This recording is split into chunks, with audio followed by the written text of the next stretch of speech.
ఆడవాళ్ళని చూశాను. గుర్కా వేసుకున్న ఆడవాళ్ళు. మరియు వాళ్ళని చూస్తుండగానే ఇట్టే మాయమైపోయారు. అది ఎవరు ఏంటో కూడా తెలియదు.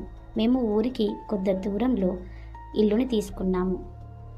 అక్కడే మా జీవనం కొనసాగించుకోవడానికి.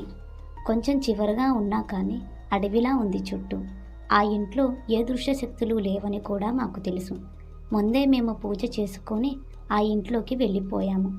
కానీ ఇలా ఏంటి, నా చిన్న కూతుర్లు ఇద్దరు నిన్న రాత్రి సమయంలో ఎవరో కనిపించారంటూ, ఎవరో శబ్దం వినిపించింది అంటూ వాళ్ళిద్దరూ కత్తులు పట్టుకొని బయటికి వచ్చారు పూజారి గారు.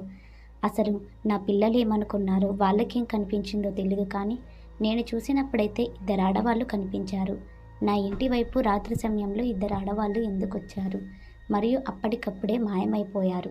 అదేంటో కూడా నాకు అర్థం కావట్లేదు పూజారి గారు. ఎలా అయినా మీరే మాకు మంచి చేయాలి అంటూ కోరుకుంటుంది వాళ్ళమ్మ. అప్పుడు ఆ పూజారి గారు అంటారు కదా, ఎవరింట్లో దుష్టశక్తులు ఉన్నా లేకపోయినా కానీ పరిష్కరించేది నేనే. ప్రతి ఇంటికి మంచి చేసేది కూడా నేనే.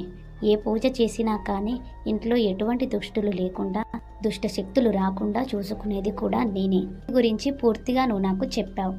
తర్వాత ఏం చేయాలనేది నేను చెప్తాను. ఎవరింట్లోనైనా బయటనైనా దుష్టశక్తులు ఉన్నప్పుడు మన ఇంట్లో మొదటగా ఆవుని తీసుకువెళ్ళాలి. దేవుడున్న చోట ఆవు ఉంటుంది, దుష్టశక్తులు ఉన్న చోట ఆవులు ఉండవు తల్లి అని అంటాడు ఆ పూజారి.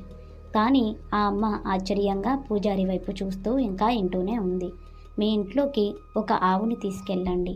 ఇక్కడ గుడి దగ్గర చాలా ఆవులున్నాయి, అందులో ఒక ఆవుని తీసుకెళ్ళు. ఆవుకి నేను